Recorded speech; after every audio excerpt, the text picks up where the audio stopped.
Bonjour les amis, comment ne pas penser quand je vous fais cette vidéo à la belle histoire d'Archimède le Clochard. C'était un film qui date des années 60, un film de Gilles Grangier avec naturellement l'inoubliable Jean Gabin et Bernard Blier qui sont tous les deux parmi mes acteurs préférés et dont j'ai la nostalgie. Donc Archimède le Clochard, alors déjà rien que le titre, à l'époque on appelait un mec qui vivait dehors un clochard. Maintenant, on l'appelle autrement. On l'appelle un SDF, on l'appelle un sans-toit, j'y reviendrai. Et donc, Archimède, il avait trouvé la combine. C'était naturellement un mec haut en couleur. Et donc, il était clochard toute l'année. Il avait quand même les moyens d'aller se prendre son petit muscadet, sans doute d'en prendre plusieurs dans la journée. Et l'hiver, il avait la combine. Il allait dans les défilés militaires ou un truc comme ça. Il insultait les flics ou il insultait les militaires, il était embarqué au poste et il passait 3 mois en cabane pendant qu'il faisait froid. Une combine en or. Mais aujourd'hui, les SDF, c'est plus ce côté un peu bon enfant très gaulois qu'on voit dans ce film, c'est des situations dramatiques. La plupart du temps, d'ailleurs, les SDF sont des Français. C'est très étonnant. Les SDF sont des Français. Il en meurt 600 tous les ans sur les trottoirs à un âge moyen de 57 ans. Et là, je vais vous parler de ce destin d'un malchanceux de la vie, appelons-le comme ça, un sans domicile fixe marseillais. Alors, les sans, d'abord, c'est curieux.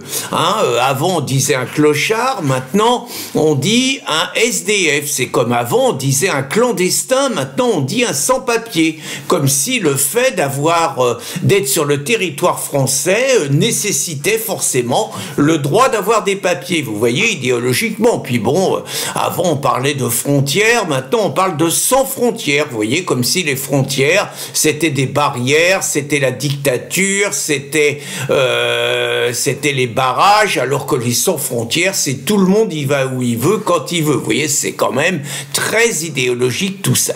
Et donc, je vous parlais de ce malchanceux de la vie tel qu'on en parle dans les journaux. Alors d'abord, le mec, il n'a pas de chance, c'est qu'il se retrouve à Marseille. Alors je sais pas si c'est un choix, tout ça.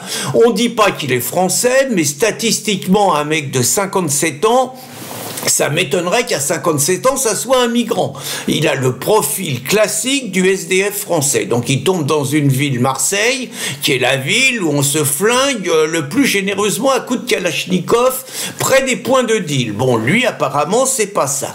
Le malheureux, donc, était à Marseille. Le malheureux n'avait pas d'appartement. C'était ce qu'on appelle donc un sans-toit, pour reprendre un petit peu.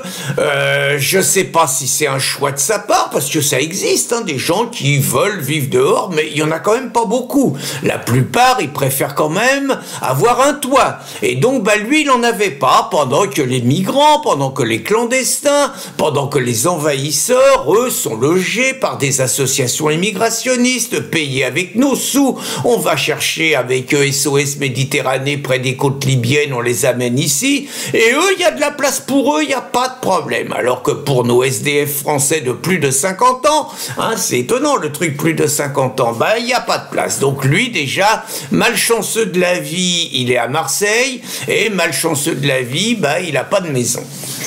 Et donc il vit dans la rue, dans une ville quand même un peu plus criminogène que la plupart des autres rues. Et autre malchance, le malheureux, à 1h du matin, il est près d'une station de métro, et donc il est attaqué par un mec qui commence à vouloir lui piquer ses vêtements.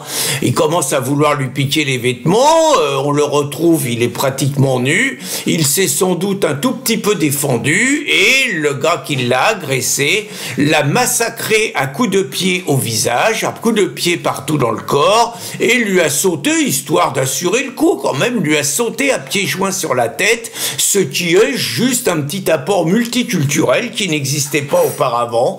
Auparavant, on ne frappait jamais un homme au sol. Maintenant, là encore, c'était 1 contre 1, alors que d'habitude, c'est 10 contre 1. Et donc, on achève le gars en lui sautant à pieds joints, les pieds sur la tête. Donc, le malheureux est mort. Autre malchance, c'est qu'il est tombé sur ce qu'on appelle un OQTF. Alors là, c'est pareil, une obligation de quitter le territoire français.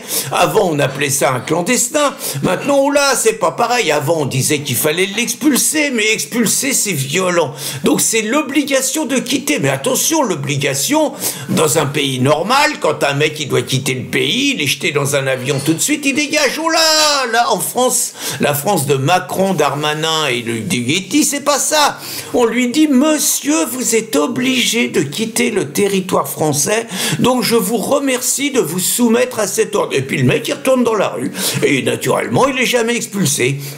Et donc l'autre malchance de ce malheureux SDF français qui n'a pas de nom, qui n'a pas de visage, donc c'est qu'il est tombé dans la France de Macron, Darmanin et du Yeti, et donc qu'il a croisé le chemin d'un mec qui n'avait rien à faire en France, mais qui est en France à cause de tous les collabos de l'immigration, qu'il a été assassiné d'une manière absolument sordide, barbare, crapuleuse, pour lui voler quelques affaires, et qu'à l'arrivée, le mec, tout le monde s'en fout, il n'aura jamais sa photo dans les journaux, il n'aura jamais son nom, il n'aura jamais un article comme la vidéo que je vous fais pour s'indigner de ce qui lui est arrivé, et je vous invite à réfléchir à la différence de traitement quand c'est une crapule, une racaille comme Naël qui se fait tuer par un policier pour avoir refusé d'obtempérer.